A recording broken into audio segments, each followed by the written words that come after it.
We should be back.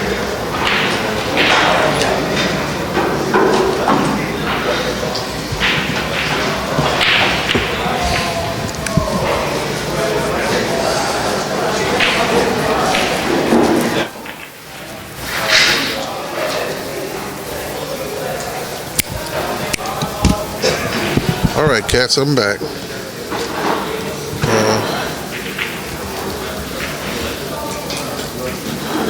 Efren got 2 balls. He don't owe anymore. So his rates now is to 8. This is, we didn't know who was going to be playing tonight, and this just happened to pop up at the last minute. And I mean virtually at the last minute. There was an immediate teardown. What up? What up? There was an immediate teardown and an immediate put back together. Terry, what up? Just pulling. What up, son? Now here we go. I'm gonna give you everything I got. Yesterday was a heck of a day. If you cats missed that 10-ball tournament, man, you talking about an exhibition. Some of the heavy hitters in town, some of the heaviest hitters in town were here. Efron did a real good job by lobbing that ball over there and locking that rock up on the 15. That's the way you have to play when you're giving up weight. Hey, Box, does Al have one game? Yes, he does. Do you happen to know the ball count? I believe the ball count 7, 10. I believe Efren has 2. Little Al has none. Thanks, Box. Heck of a game. He just left Al in a real position there. He got to play out of there. He might be better off staying where he's at and take a foul if it was me. But anyway, some of the most heaviest hitters in the United States is here. Over the weekend, Rodney Morris, left flat on his back. Bustamante, left flat on his back. Efron, left flat on his back.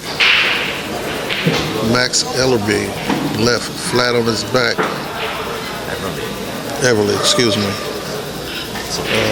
Dave Hammer, flat on his back. We had some heavy hitters that left flat on their backs. Those cats from the Taiwan contingency, I knew they could play because they came in here with pink shirts. They left flat on their back. Yeah, the one left standing in the hot seat, Ruben. And I tell you what, that kid put on a show. He got beat by Dennis, but he should have won the match. But that kid, Ruben, did his thing, and it was a joy to watch. Okay, here we go. Efren shooting at his hole.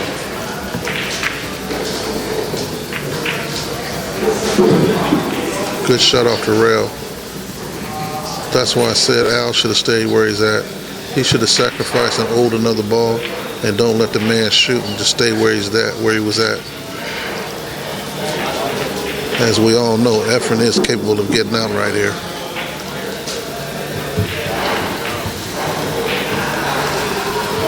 Efren got 4 balls now. And he knows how to play the game, giving up weight.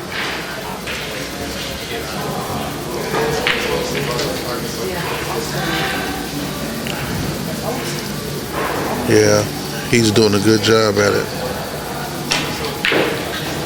He's lobbing balls over to his side of the table and playing him safe. Rule number 1, if you give up 10-5, your man getting 5. If you can make him owe any balls, that extends the game. What I mean by extending the game, that takes his run from being short to stretching it out. Let's see what he do here. He might be better off going up the table with the rock, the stone, and hitting Brunswick Avenue, which is the top of the table, and coming back down and trying to wedge that rock between the rail and that 9-ball and just barely kick it over. That would be the shot. Go up the table to Brunswick Avenue and come back down to Brunswick Boulevard and try right there and try to get in between the 9-ball and the rail. Not hard, just real subtle. Let's see what he does.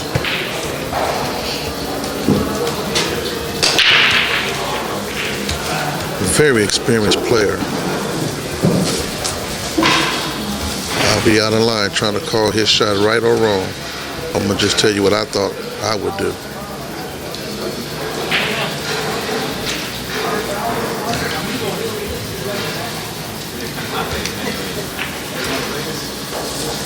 He tried to Box, we have a new count. 7.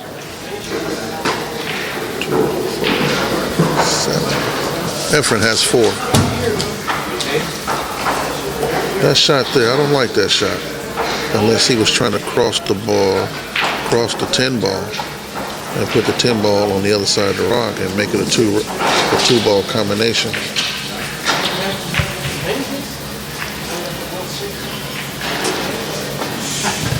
Yeah, but see, Efren gonna keep him tied up. Ball count right now, 5, 4, 8, 10, 11. Efren has 4. Mr. Romero has none, and he owes 2 balls. His race went from 5 to 7.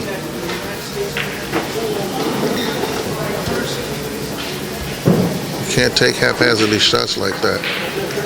And that's just my opinion. The man has more years than I have on earth in one pocket. All I can do is give my opinion. Ooh, Efren got a bad roll there. And I call bad rolls, but actually there is no bad roll in pool. The balls do what you tell them to do. If you don't tell the ball to do it, how I know what to do? In this particular case, Efren is trying to play a tight game and didn't anticipate that 9-ball moving like that. He's looking across the table and anticipating his next shot. I'm pretty sure he's going to move that 13, but he's thinking about where he's going to put that rock.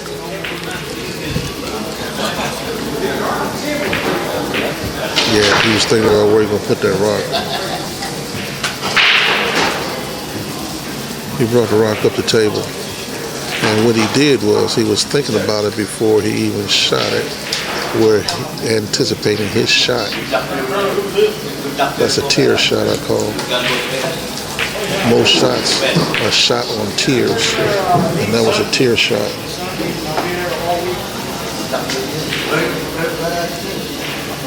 He's going to go in and cross that 13 with the rock. Lay the rock on the rail probably, or try to bring it up in there into that group of balls in the center of the table.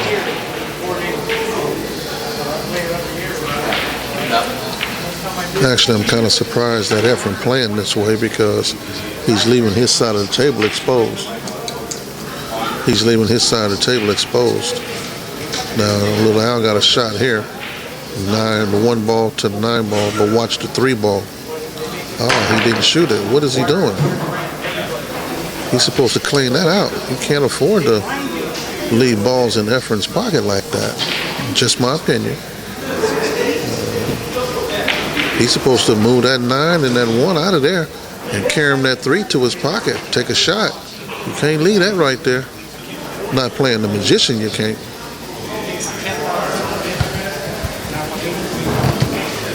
I don't like that selection of shots he just did.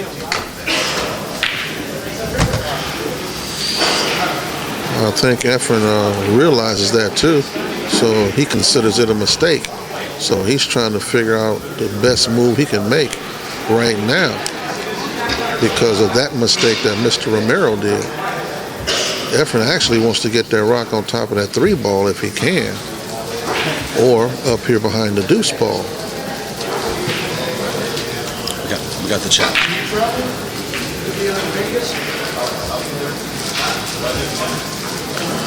Yeah, it's a good shot. Now back here on Brunswick Avenue, which is the head of the table. I call it Brunswick Avenue. It's going to be hard when you got 5 balls in Efron's hole right now, and you didn't take an opportunity that came to you by moving him. Now he's up the table. He can't do too much from here.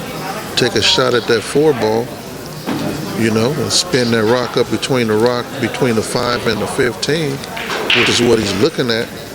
But in actuality, you know, them balls shouldn't even be down there. They supposed to be gone.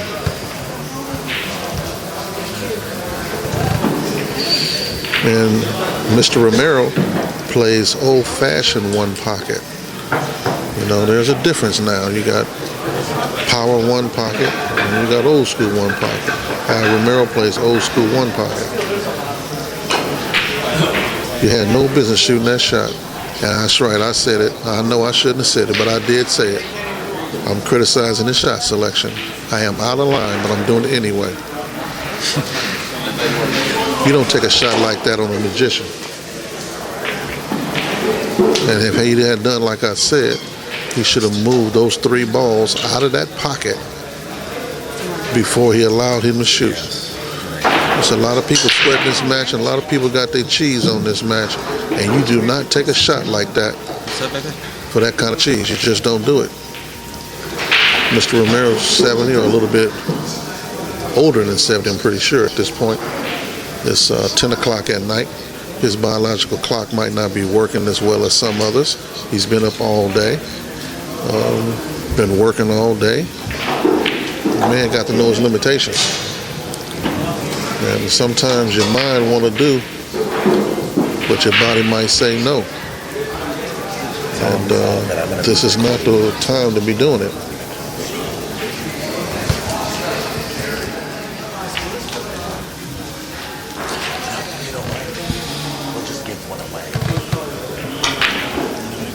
Right now,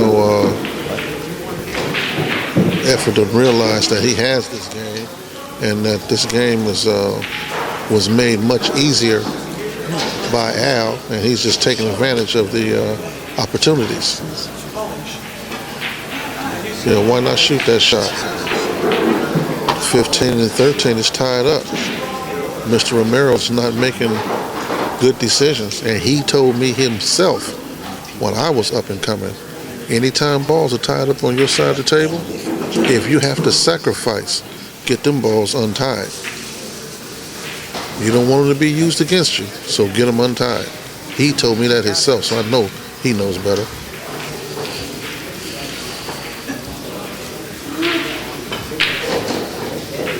Right now, Efron is going to play Brunswick Boulevard. Brunswick Boulevard is the rail between both players' pocket. Mr. Romero has a long way to go. He still owes 2. He don't have any balls. Efron's going to 10. There's only 6 balls on the table. 6 balls on the table. That means Efren needs 1.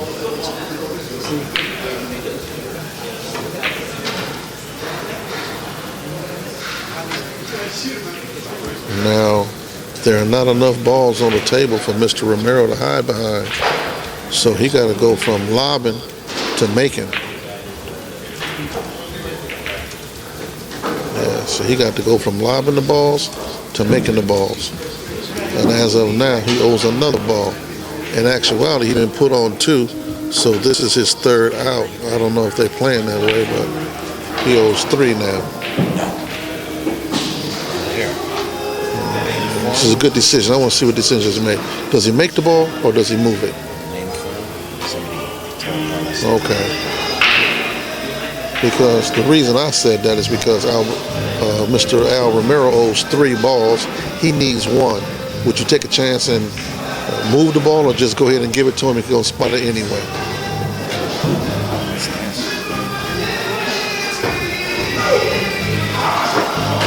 I believe Efron is feeling good about his chances on winning this match. A few of the backers are walking around kind of shaking their heads now because of the couple shots that Al took.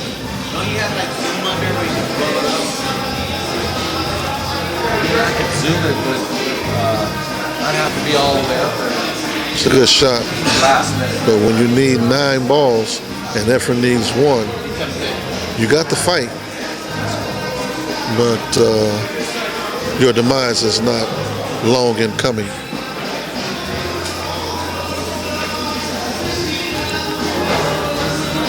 Al's still on -2 box. Al owes 3 balls.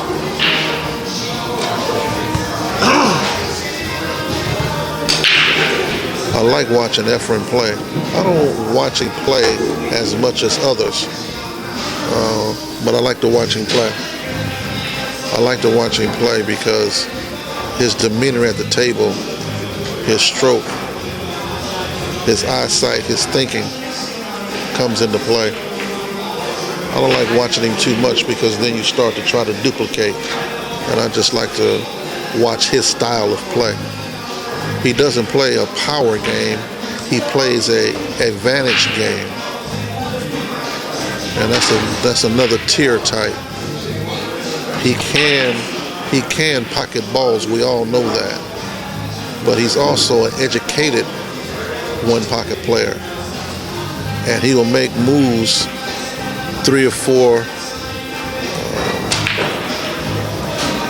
shots in front of his opponent, and the opponent may not even know what he's doing.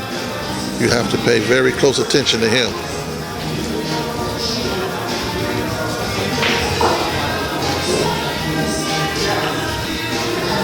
It's 10. The race is Space, what up with you? It's a race to 3 for a fan. Mr. Romero's up 1. He owes 3 balls. And Efron, I believe, needs 1. I think that was it. Game 3. Here we go. 1-1.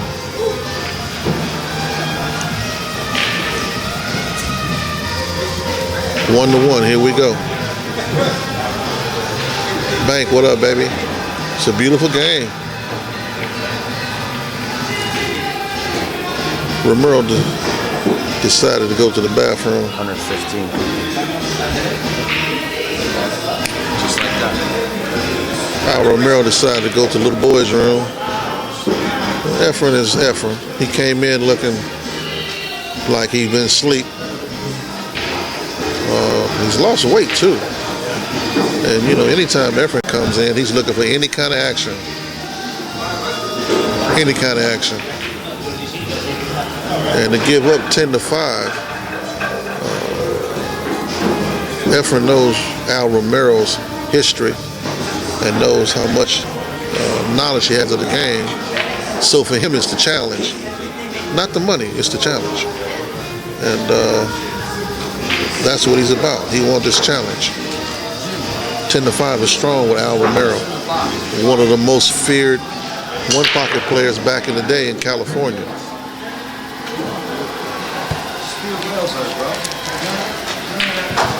He's very knowledgeable of the game, and I believe even though these two had a confrontation in game 2, they're still good friends. They've been knowing each other many, many years. Ever since Efren came to this pool room, him and Al Romero have been very good friends. Their relationship goes back to 1988. If he's going, yeah, never mind. 10-5. Efren doesn't know anything from the break. Thank you, Daniel. Sorry, got many things on my mind, Box. Do your thing, son. Little last minute change of plans here. 3, 2, 3. Here we go. Al's going for the break. You want me to mute it? 218. Good break by Al. Good break. Now, to keep it 100, 10-5, and Al break them. My goodness, that's a heck of a spot.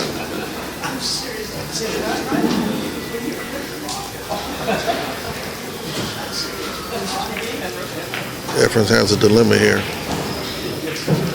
Not a big one. Just right now, he's not trying to move balls inside his table. All he wants to do now is put him in a position to let him make the decision on whether he's going to make a good decision or a bad decision. And that's what Efren's good at.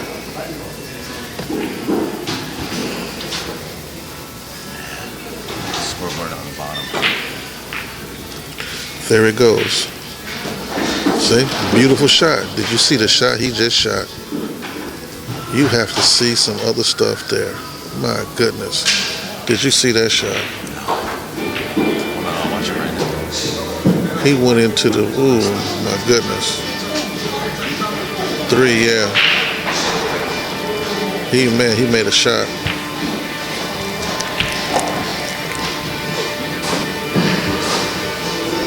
Another shot. Yeah, this dude here is phenomenal. I mean, Efren 2. Efren 2. Al nothing.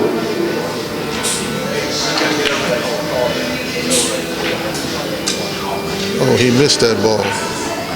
Now, when your man misses the ball like he just missed his ball, and the race is to 5, you all in. You got to go right here. You got to take a shot somewhere. You got to look at it. You got to take a shot. You got to take a shot. I see the shot that he's looking at.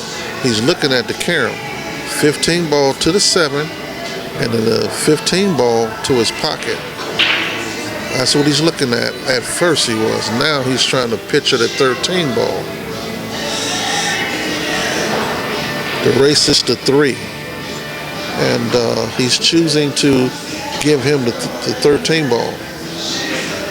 Which, oh, beautiful shot. Oh, beautiful shot. He executed a very, very vicious shot.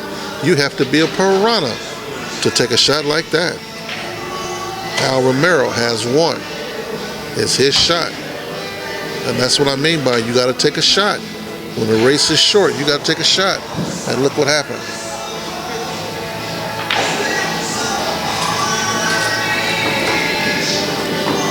No, I'm not trying to let Al hear what I'm saying. He can't hear me anyway. I'm sitting up on the rail.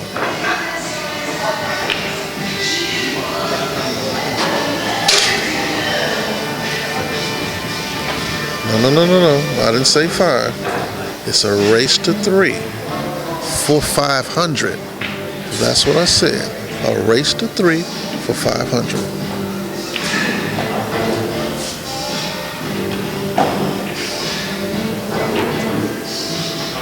Okay, that's what I said now. They run into 3. First one to 3, 500. All right. Fast and loose, okay. You know how passionate I am about this here. Good looking out, son. Glad you're here. You see,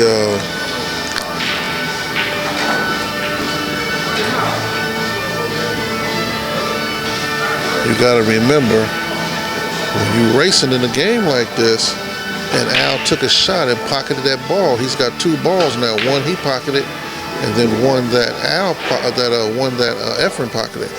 Look, when you take a shot at it like that and you get that ball, you cannot afford to give the shot back to him. You got to ease balls closer to your hand, to your pocket. You got to ease balls closer.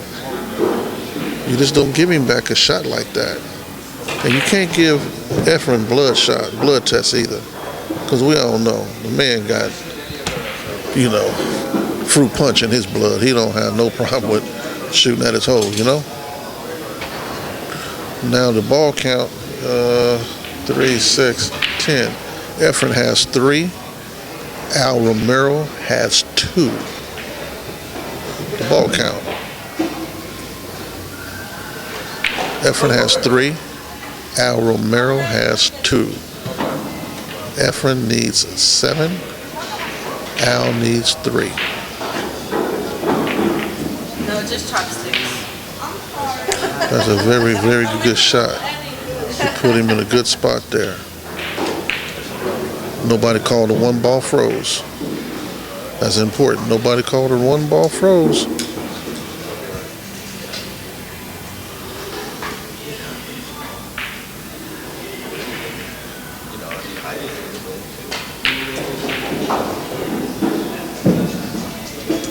Got to be very careful here. We had a call earlier that went against Efren like this.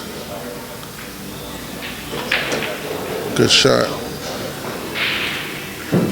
From my angle, I can't tell if the 1 ball runs down Brunswick Boulevard between the 9 ball. It must don't, because Efren's not shooting at it. He has such a very, very unique, pure stroke. The ball barely moves. He has very good arm strength. Muscle memory in that right arm. He has very good.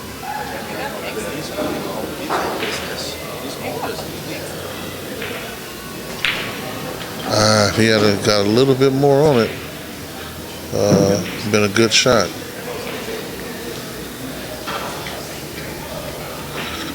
Hey, look here. I'm glad to have all you cats in the chat room with me.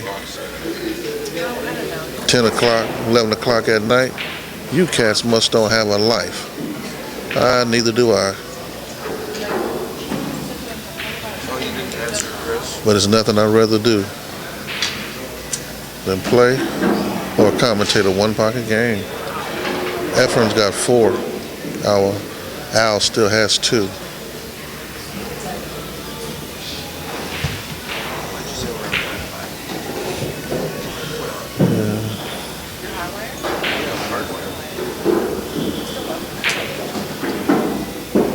Yeah, this cat here, you can't let this cat shoot. I mean, it's just a given.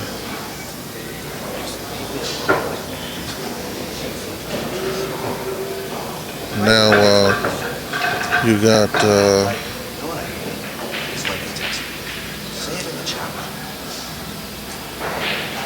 8 on the table. Efren has 5. Efren might try to get that 1 ball right here. Yeah, try to get the 1 ball right here. He made it. He got 6. Al Romero has 2.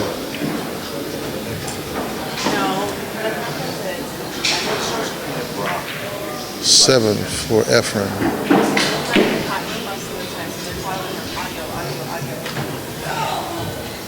With this shot,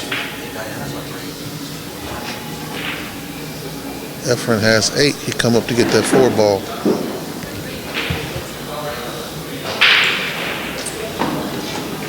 Efren comes to get that 4 ball. If Efren comes to get that 4 ball, I wonder if he's going to try to come and get that 11 and leave the 7. Yeah. You do have 2 balls. I wonder if he's going to come over and try to pick up that 11 ball and leave the 7 and the 15 and 5 tied up.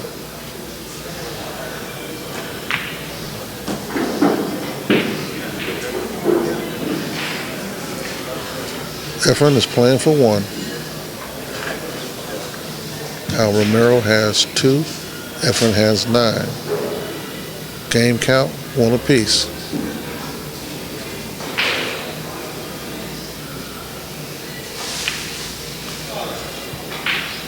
Eight balls on the table. Al Romero has 2. Efren has 9.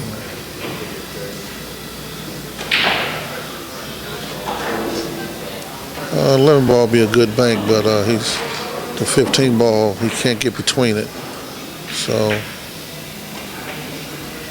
he's out front. Mr. Romero needs 4. He needs 1.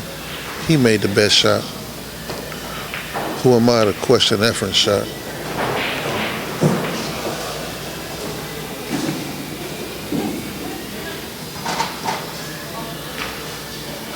Bad shot. Bad shot.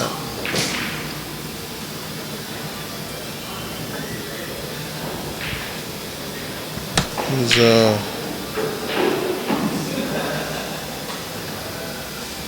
I don't know. I think if it was me, I'd bank the 5 ball. I need 1. That's probably what Efren's going to do. Bank at the 5 ball.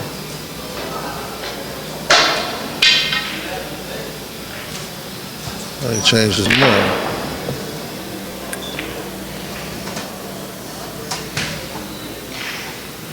He changed his mind. Good shot. Good shot.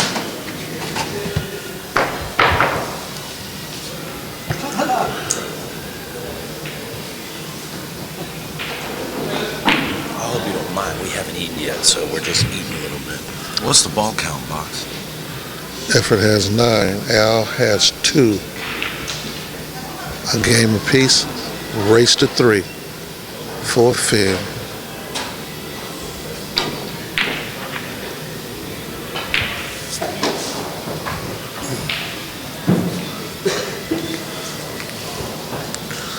Right now, Efren is allowing Al to maneuver because Efren already sees his next shot.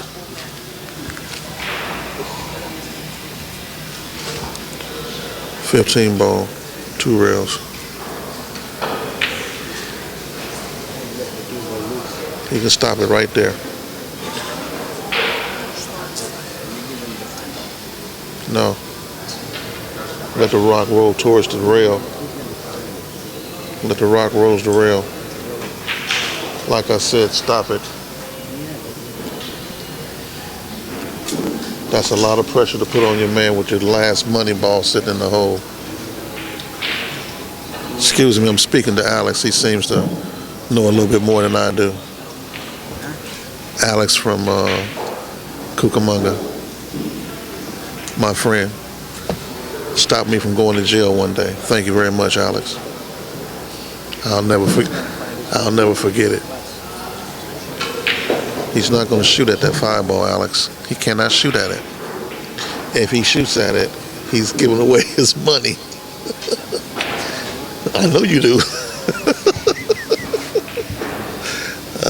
Let's see what happens. I'm just kidding with Alex. Alex owns sticks out there in Rancho Cucamonga. Very good friend of mine.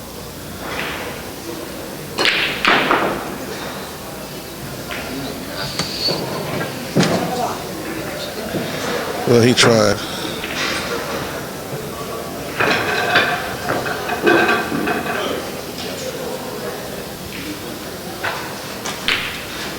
Ooh. That shot was so easy. Can you believe we just witnessed Efren missing a shot to his pocket to end the game? Can you believe that? Great BOX. I'm in the building, baby. Can you believe we just witnessed Efren missing a ball?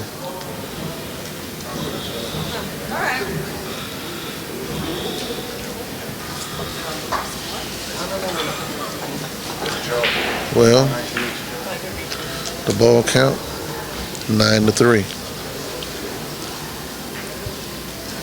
Sorry. Almost 150. He has, I cannot believe this. I witnessed this man missing a shot. I'm flabbergasted. And you know I love talking, but I am flabbergasted. Right now, he's shooting at his pocket. He's kind of mad at himself right now. And he still didn't hit it hard enough. Ooh, table speed. This one's over.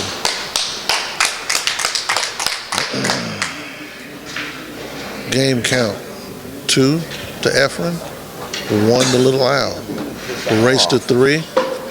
Race to 3 for Finsky. Hey, this is table 6. Table 6.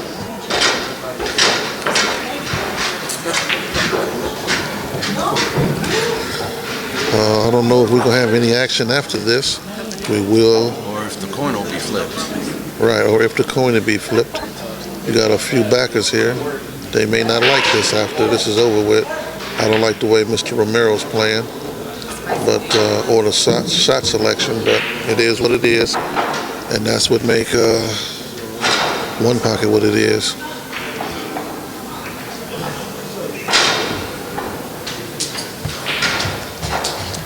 It's Efron's break, huh? This break does belong to Efron. Al broke last time. Oh, he's just waiting for him to come back. That's all. I've just been informed by Alex that Al has all the breaks. Oh, that's part of the spot? Game count 2-1, race to 3. Excuse me. Mr. Romero has all the breaks.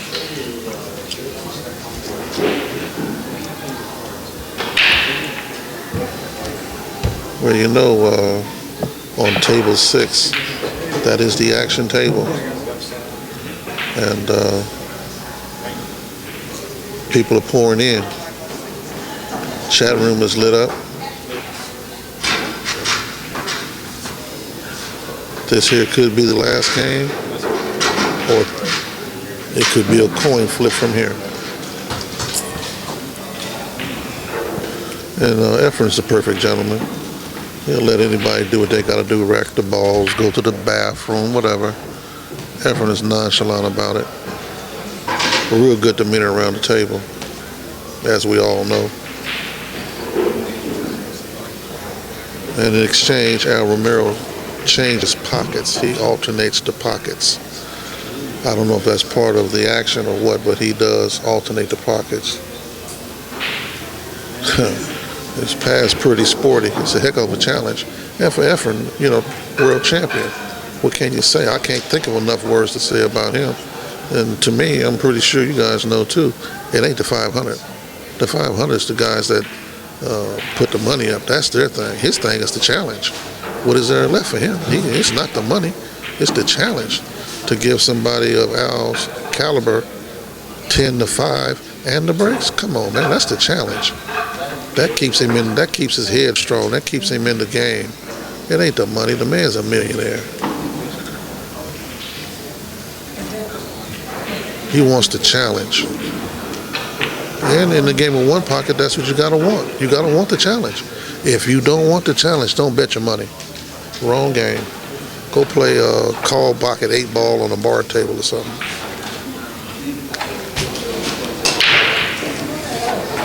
Where you at, Bacon? Am I still live? Can you hear me?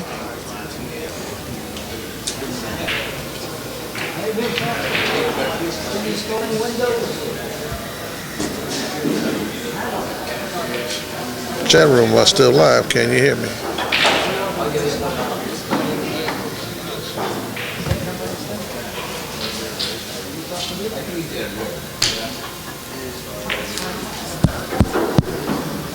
Daniel.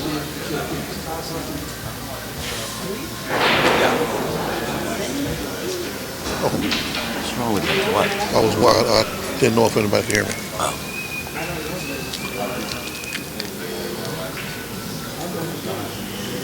Okay, I was just trying to make sure you guys could hear me. I don't want you to miss nothing.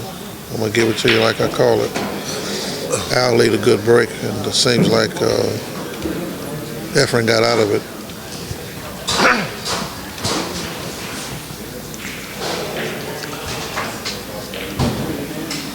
Hey. Now, you know, when you get a spot like 10-5, it changes a lot of things, the dynamics of the game. Thank you, Terry. Your call, thank you. Bacon, you know I got you, dog. Listen, this is the first set, third game. First set, third game. This is the fourth game, excuse me.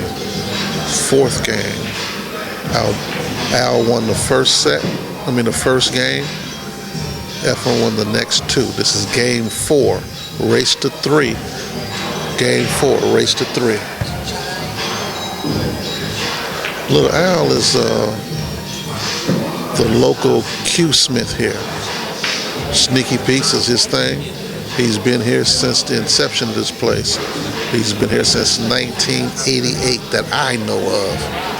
Has been a feared one pocket player from the 80s. Flew all over the world playing the game of one pocket. He is known in many venues. But like we all, age catches up with us and we have to know what we can do. I witnessed him 2 years ago playing Scott Frost back here on table 10. It was a massacre, but he played him. He's an older cat, but it's good to have his mark on your gun belt if you can get it. In the background, Efren and Alex are just having a conversation.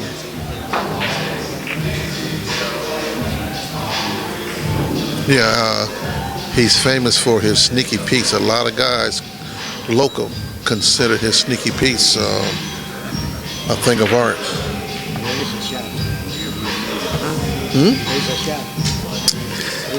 Of course, back to the 7-ball with the rock. Back to the 7-ball with the rock. Listen to what I tell you, Alex. Back to the 7-ball with the rock, baby. Have a seat. I got this. Have a seat.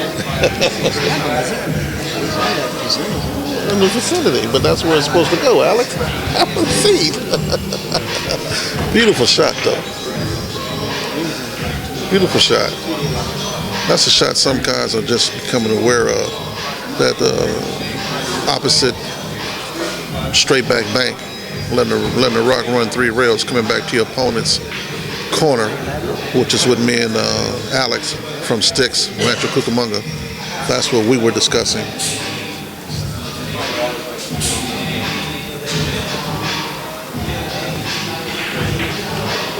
Now, you guys in the chat room gonna get me in trouble again. I mentioned a couple of players that made sticks, and I got a call from somebody. I don't want to call their name, but I got a call. They didn't like me giving out free advertisement, so I'm gonna leave that alone.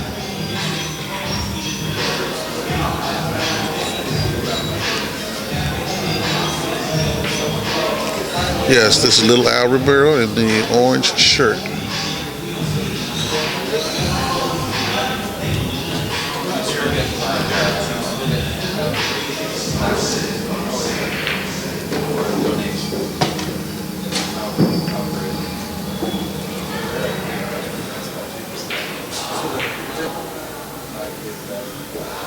Right there, he was trying to play the kiss or trying to move the 4-ball to his pocket. But that ball is supposed to be down there on Brunswick Boulevard. And as you know, Brunswick Boulevard is down there between the 2 pockets. Brunswick Avenue is up the table between the opposite 2 pockets.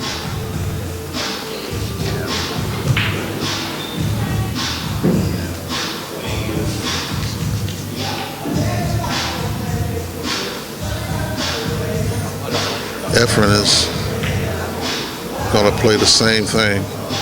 Now, Al has to be real careful here because Efren is setting him up for a mistake right here. This is a mistake shot. Nobody called the 11-ball froze. Now, that 11-ball from where I'm sitting at my angle looks like it's froze. That don't mean it is. I'm just calling it. The 7-ball and the deuce ball look like it's froze on Brunswick Boulevard. No one has called a ball froze. I'm just talking about from my angle. Got to be careful to double kiss here with that rock. That double kiss will give Efren a shot, so you got to be real careful right here.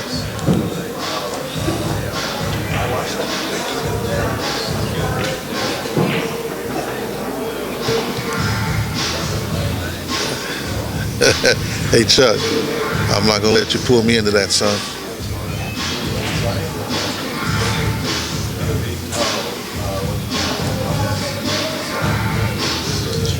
Right now, he got to be real careful.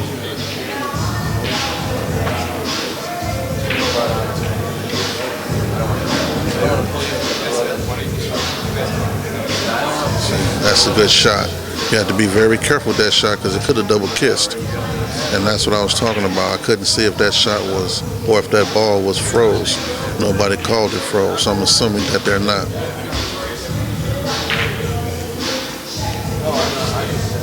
Now, if Al has a window, he got to get that 14 ball away from that side of the table, put the rock on Brunswick Boulevard. If he can get that rock down on Brunswick Boulevard, he'll be okay.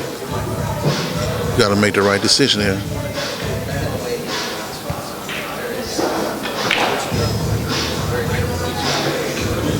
That turned out to be a good shot too. But you see, he's easing balls away from his side of the table, and that's what you want to stop. And also the ball count dictates and the game count dictates what decisions are made. It's a race to 3.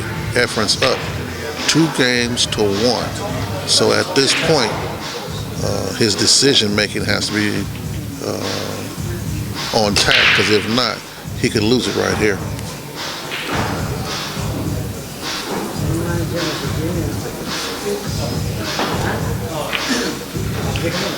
If he banks the 14 space, then what he gonna do after that? Where the rock going? The rock got to go to the outside of the table, and it's congested over there. If he missed a shot, he sells out.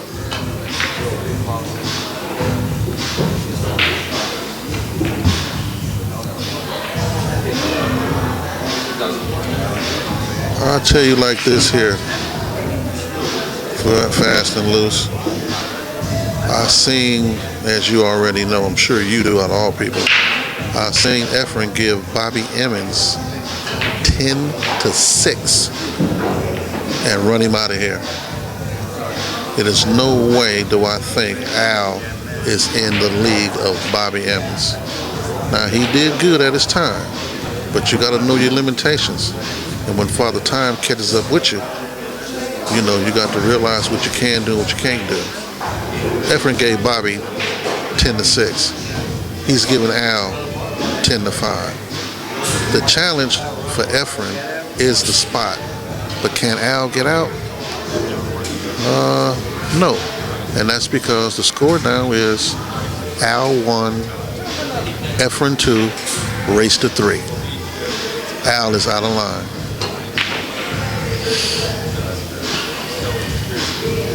But that's what makes it what it is.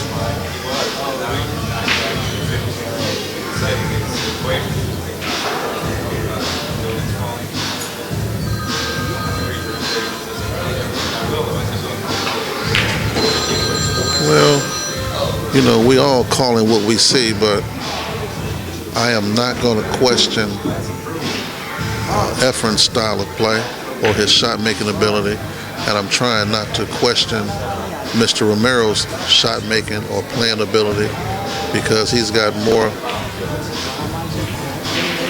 experience playing the game than I have living.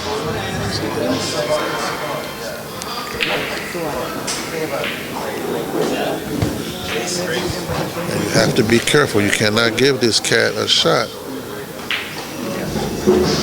He got lucky there.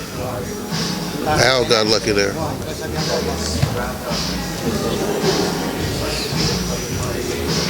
A ball look like it's in the way of him banking that 13 ball.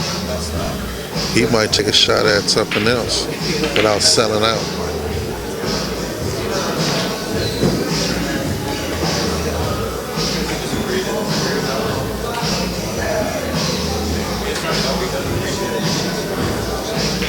Space, we all right. You know we all right. Come on now. If it wasn't for you guys, I wouldn't be calling this thing. I was on my way home, and Daniel asked me to do it. First thing I said was, okay, let me do this here. But I'm thinking of y'all too. You know me, I was on my way to the barbecue stand late night. Suddenly, I moved it out of my car. I went on a trip to San Diego, and I hate shooting at shots like that. Yeah. And what I mean by that is, I don't like shooting at shots that has the possibility of a kiss. And if you heard me talk about it before, I don't like that. And look what happened. He was okay until that kiss. Now the man is out.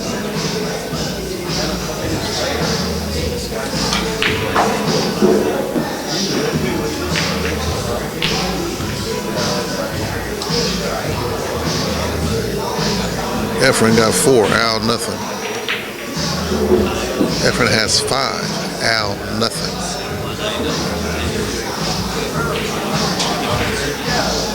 And you're right. You cannot be playing around like that, man, when you got, I don't understand. And like I said, I'm not going to criticize anyone on this level. It's impossible for me to do. Not even my opinion, which I like saying. But it is what it is. And you're right, that was a crazy shot, man. You don't shoot that kind of shot for your cheese, man. You don't do that. 8 balls on the table. Efren has 7. Efren needs 3. Race to 5. No, race to 3 for 5.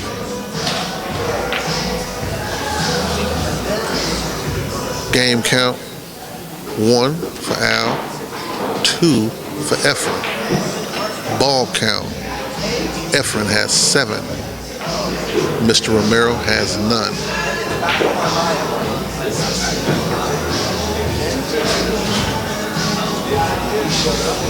Well, the bet right here doesn't matter with Efren. Come on, man. Efren is the only guy that I know that can come to count dead broke and buy a house. I mean, you know, he don't need it. And for him, it's just a challenge. We all know it can't be the $500. He ain't starving. He just wants the challenge, man.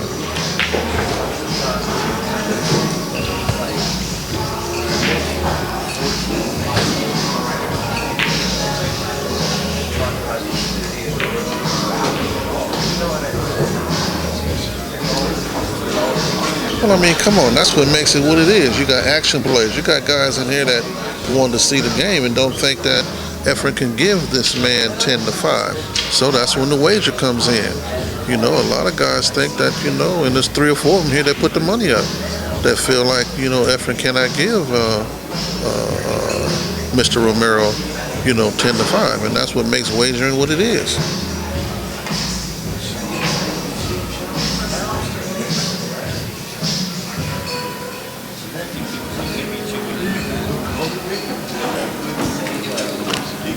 And, you know, 10:30, Bellflower, hard times. What would you rather be doing? In the bed sleep? Or betting your cheese in a game of 1 pocket?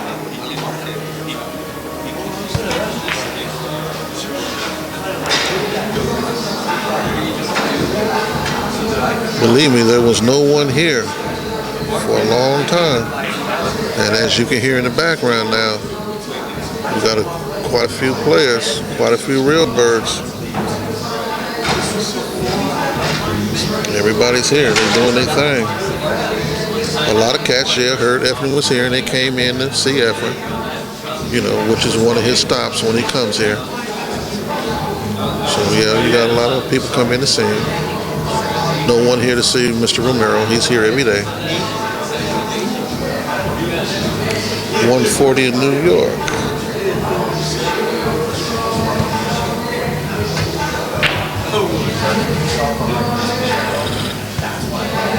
Well, sometimes you can't see it, but fear of making a mistake changes one shot. And that's why it's good to know the person that you're playing.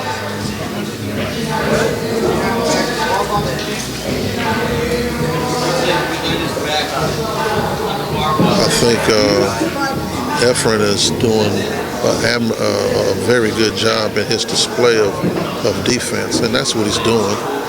He's practicing his defense. He's not going to shoot the 12 ball. Can't see it. I'm being blocked by Mr. Romero. DJ, 640 UK. What up, sir? I got another table going on next to me, too. A little youngster practicing on that diamond table they just put in.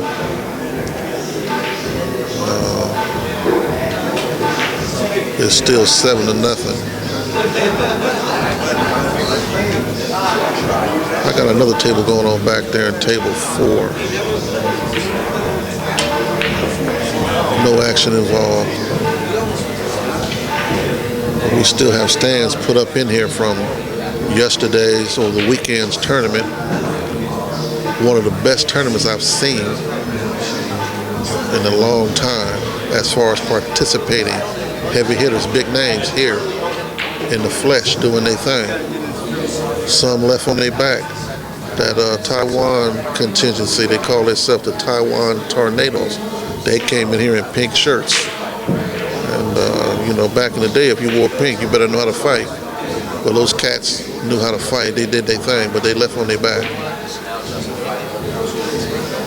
Final match was played on a diamond table. Replaced the area that table 1 was in. I didn't hear anything bad said about the diamond table, although the pockets are larger.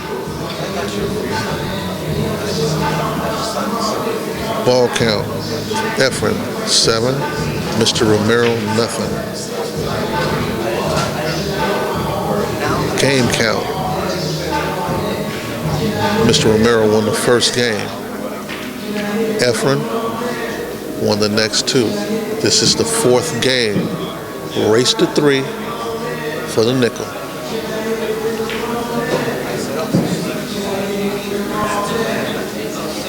Taiwan Typhoon, correct.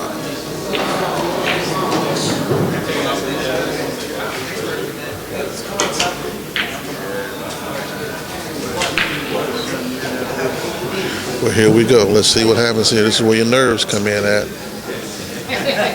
This is where your nerves come in at. You see?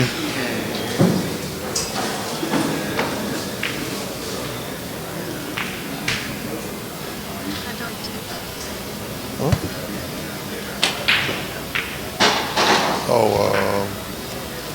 Ball count. Efren has 7. Here or here? Here. Efren has 7, 0. Yeah. 7-0. That's it? He has 7. And Al has 2. Like that? Yes. And like that? What a 0 is. 2, 7. Oh, where the zeros are. Correct. This is 1, 2. No. Yeah. This one here is 7. 2, 7. The 0 is 7. 0, 7? No. The 2 stays. 7. The 2 stays. The 0 goes to 7. The 1 stays, and the 0 goes to 2. Them Taiwanese, man, them cats was doing some heck of a battling. But that little youngster, Ruben put him on their back, dog. Ruben didn't, listen, that cat Ruben, Batista, I think his name is. Hey, man, that cat went through the field. He didn't lose a match at all. He was putting them on their back as they came. He was in the hot seat and didn't lose a match until the final game. Final game they played on the Brunswick table. The kid Ruben he uses a lot of chalk. He fought well against Dennis Curl, and it was a heck of a match. I enjoyed it, and I'm not a 9-ball or 10-ball player or like watching it. It was a good match.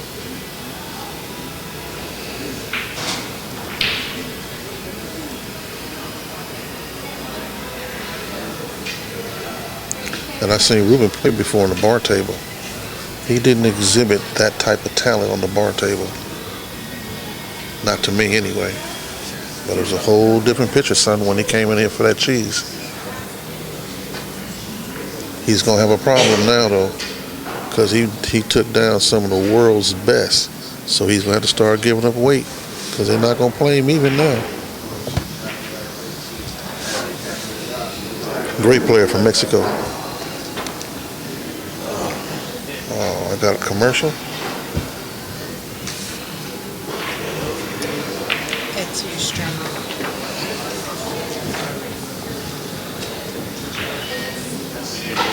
Mr. Romero decided to use this time to run to the little boys' room. But then again, that might be a ploy. At this level, it might be a ploy. 6 balls on the table. Efren got 7. Al got 2. And Efren has 2 games. Al has 1 game. You had quite a few Filipinos in the tournament. Quite a few. Even Bustamante, he got put on his back by the contingency from Taiwan. I mean, put flat on his back. Rodney Morris also.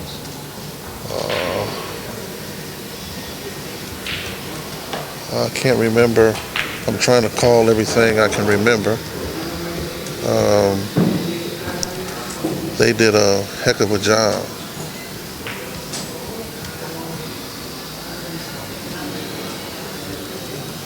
Who else? A lot of them cats, man. Mika Eminem. Mika come through the field strong too, but he got put on his back. A lot of heavyweights left here with shoestrings holding up their pants. Efren was one of them. A lot of those cats, man, that came here thinking that it was going to be a cakewalk. And I'm going to just put it out there. I don't know if it was true or not, but I did hear through some other guys that are professionals. I did hear that Mark Tad was supposed to show up for this particular tournament. It really would have been good to see him. Yeah, Max got put on his back too early. It would have been good to see Mark Tad here. He didn't show up. I'm just keeping it 100 by telling you what I heard. A lot of us was hoping that Josh Roberts decided to come to Hard Time, make his first appearance. Warren, yes. Warren was in the money up until the end. A lot of us was hoping that Josh Roberts might have peeked his head in just for a visit, since he's been on a tear on the Midwest and on the East Coast. Hopefully a lot of those cats show up in Vegas. And I'm sure the Taiwan crew is in Vegas now.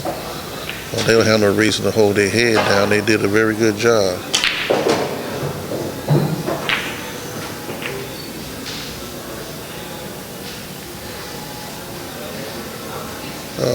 Some of the guys that I thought would have been in it didn't do well. Greg Herrera, I can't remember if Greg was in it or not.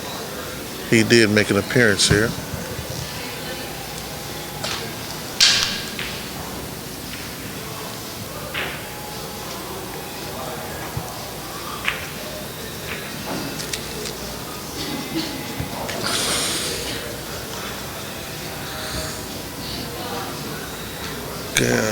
Al only has 1 game.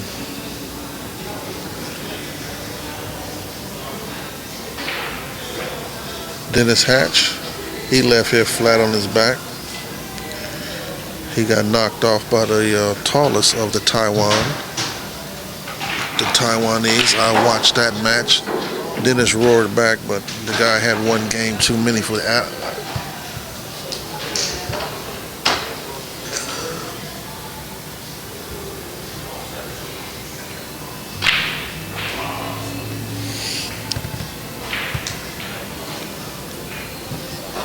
Yeah, I heard Josh is from South Carolina, Camden. Can't wait to see the cat play.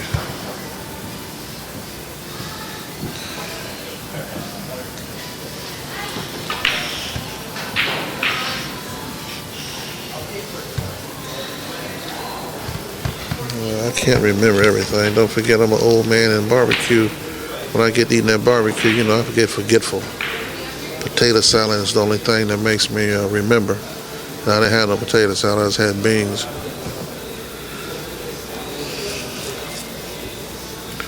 I was just merely trying to illustrate the contingency of players that was here and the level and the caliber of players that was here. It's been a long time since I have seen the caliber of players here at Hard Times. It looked like Derby City. It was great to see all them cats in here interacting, taking pictures, and fans having merchandise signed, and it was cool.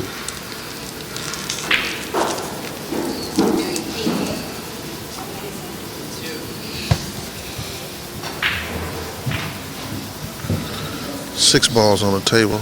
We're in the middle of a strategic play. Al realizing he only has two and he got to get three more.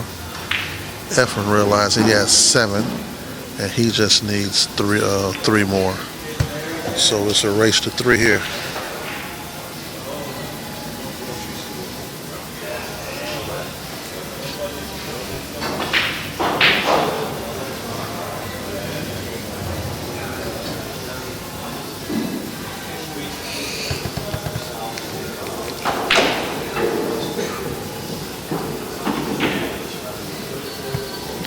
Right now, Al cannot allow Efren to shoot.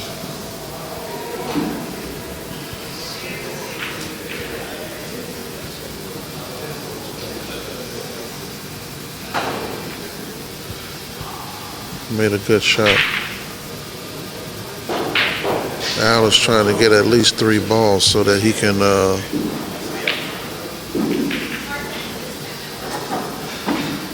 continue this set.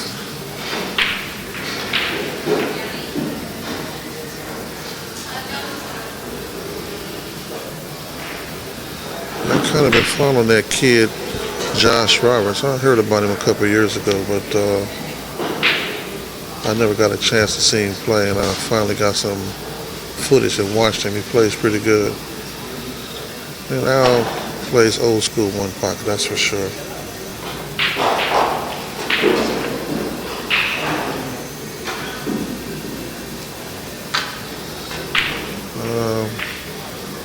As you can see, this is the part of the game that a lot of people overlook.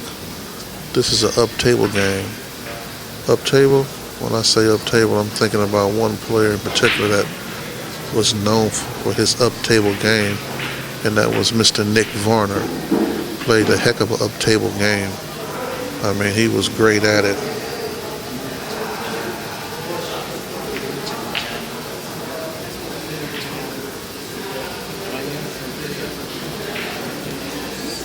Yeah, Nick Varner, he's probably the best. The wedge, that's right. He was the best at an up-table game. And that's what they're playing now, the up-table end game. Oh, you can get anything from Nick probably online, AccuStats, but he was great at it. I mean, I've also seen him play safe in the middle of the table. Remind me of Cecil Tugwell, playing safe in the middle of the table. I saw him beat Alex Pagulayan like that, playing safe in the middle of the table. That's a good DVD from AccuStats if you're looking for one, to learn how to see defense. Mr. Varner played Alex Pagulayan for the championship. I think it was 2002, 2001, somewhere right there. Real good video for defense.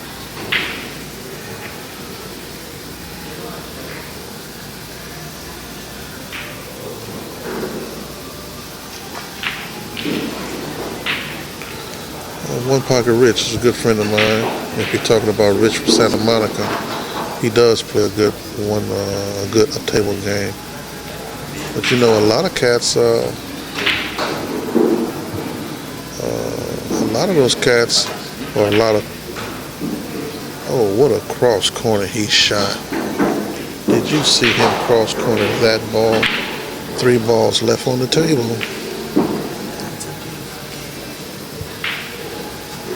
Man, did you see that shot? Well, I tell you, that was a hit right there. But now you have to remember, in this type of game, the game itself is a beautiful game. You ought to try to play it.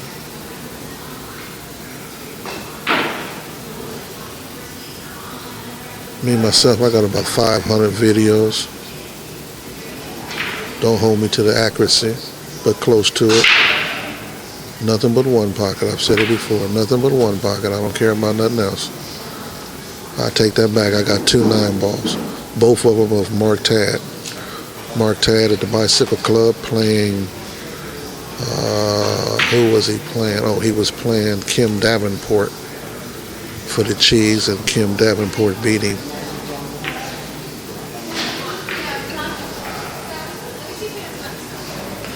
You know, the accuracy stats is good, but I have a collection of videos that were taped by cats here locally that have them on VHS, and I've converted much of them to DVD. The 93 LA Open. A lot of cats don't have that, but I do have it. I've converted it to DVD.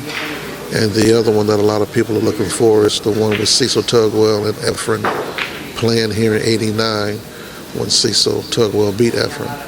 That's on VHS, but I had it converted to DVD. So I've been fortunate to get a lot of the ones that some people don't have.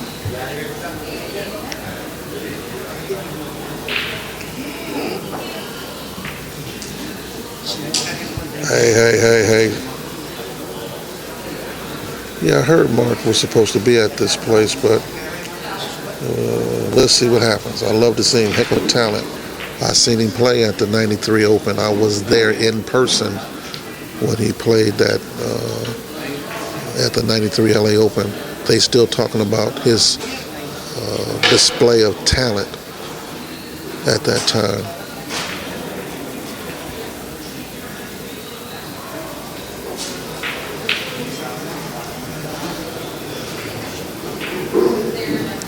That's right, JJ did do that too. Yeah, JJ did a lot of them. JJ's a very good friend of mine. 3 and same. JJ did a lot of them.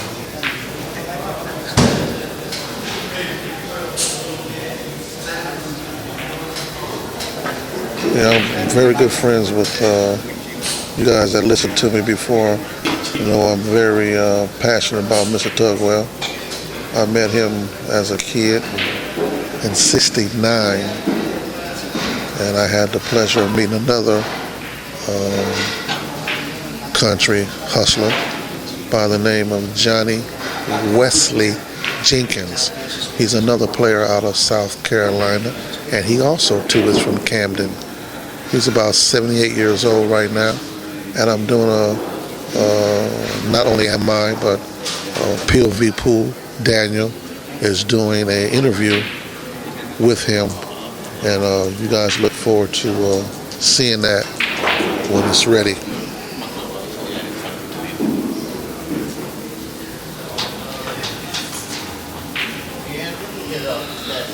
There's nothing available that I know of Mr. Tugwell on the right side, nothing. And I am a fan of his. But I did get a chance to see him play many times on the right, you know, and it's a shame that you have a lot of guys with that kind of talent, man, that just can't get back, you know. But to be great, you have to have that kind of almost crazy attitude, you know. John McEnroe, that cat that plays chess, Bobby Fischer. You know, to be great at your sport, you have to have the ability to fall off the edge. Fall off the edge and get back. And some guys fall off the edge and can't get back. And Mr. Tugwell was one of them who couldn't make it back. Great talent.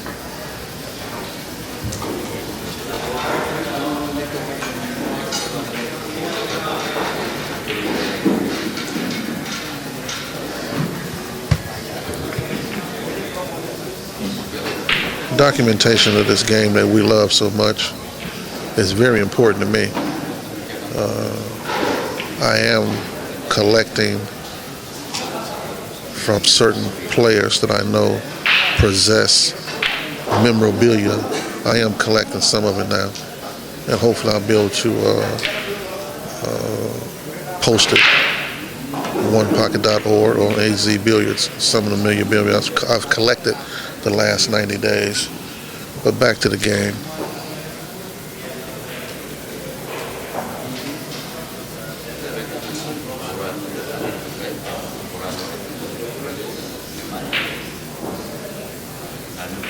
Yeah, I remember,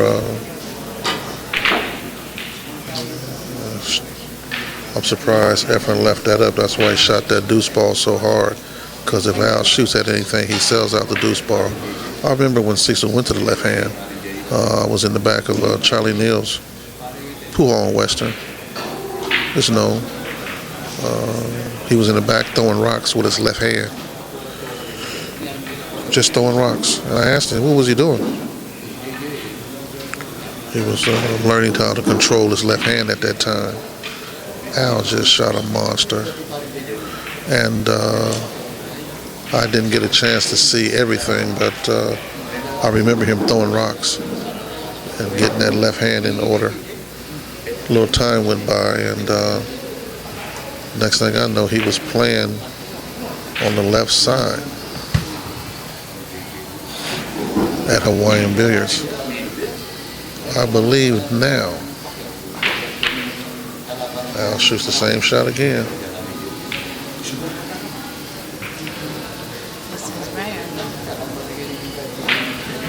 I believe the ball count now is, I'm not sure, it's 4 on the table, so it's 11. Al might have 4, and Efren has 7.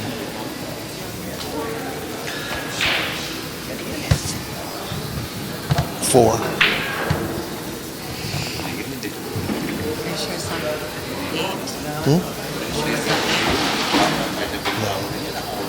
Leave it like it is. They'll figure it out.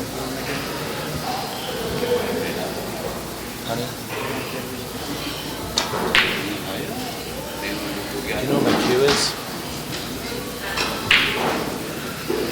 You know, there's been so many stories. I have not been privileged to even say one or the other is the truth or one is not the truth. I try not to bring the Paul Newman theory into it, but you know, it is what it is. I don't even attempt to. I just leave it like it is. Great talent.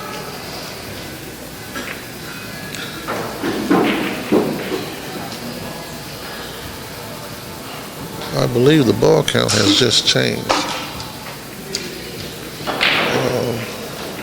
The Filipinos come in here in slippers and take their shoes off and all kind of stuff. That's the way they dress.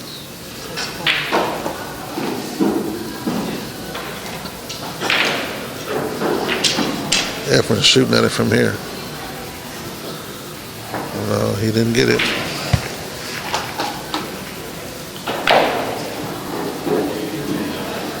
Looks like Daniel's going to be in action after this.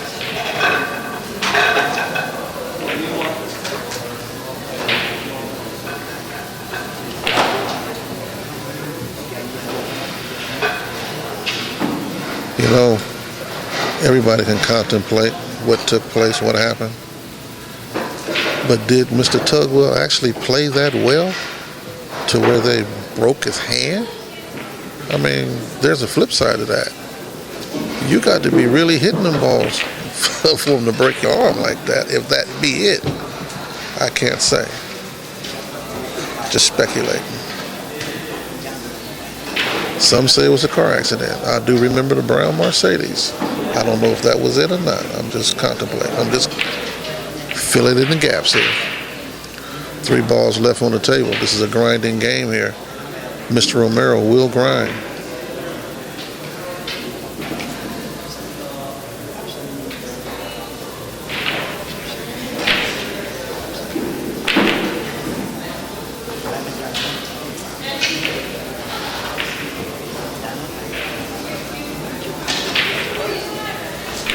Mr. Romero's playing the game. He's going to make Efren play the game, too. Efren might be shooting us a free shot here.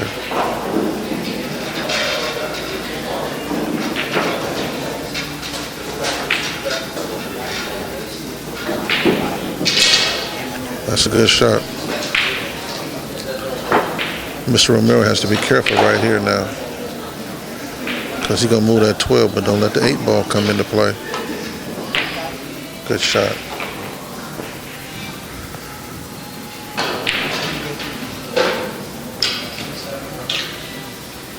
You guys have a tendency to pull me out the chat room and take me away from the game. Mr. Romero just called the ball frozen. I'm trying to multitask here. I don't want you guys giving me a bad comment when it pops up on YouTube that I sound like I'm a historian or I said something wrong and all of that.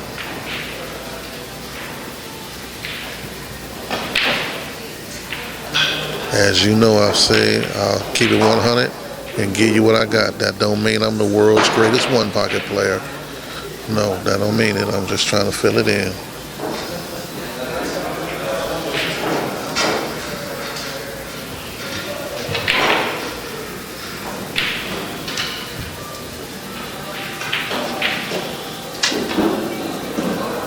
Yeah, I know JJ. I know JJ many years. The gentleman that we're doing a documentary on, Johnny Jenkins, is a friend of JJ's too. And he was a hustler from back in the days and was friends with JJ, which makes this particular documentary that we're putting together very important, because a lot of the information is documented by JJ. In fact, the guy that we're doing the documentary on, if you go to JJ's website, you will see him on JJ's website with Cicero Murphy and JJ. We call him Cripple Shorty. Come to the table. His name is Johnny Wesley Jenkins.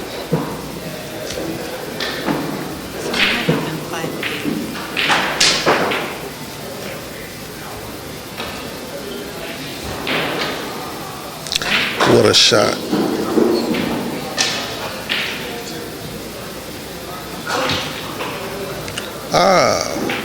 I'm talking about somebody that somebody knows. You know Shorty, huh?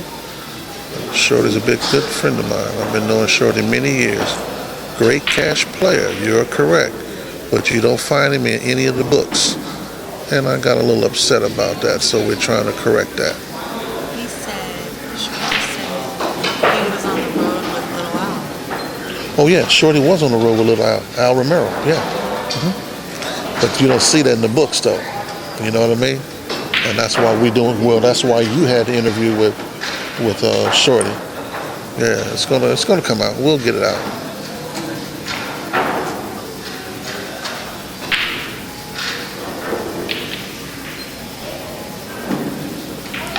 Mr. W.U. I don't know. Billiard Den. Yes, he was. I've also been to the Billiard Den. Marina, 6th Street, Charlie Neal's, Crenshaw Bowl, Hawaiian Billiards. I've been around. Santa Barbara Family Billiards. Yeah, been around. Left it, came back to it. Knew a lot of people involved with it. And here I am.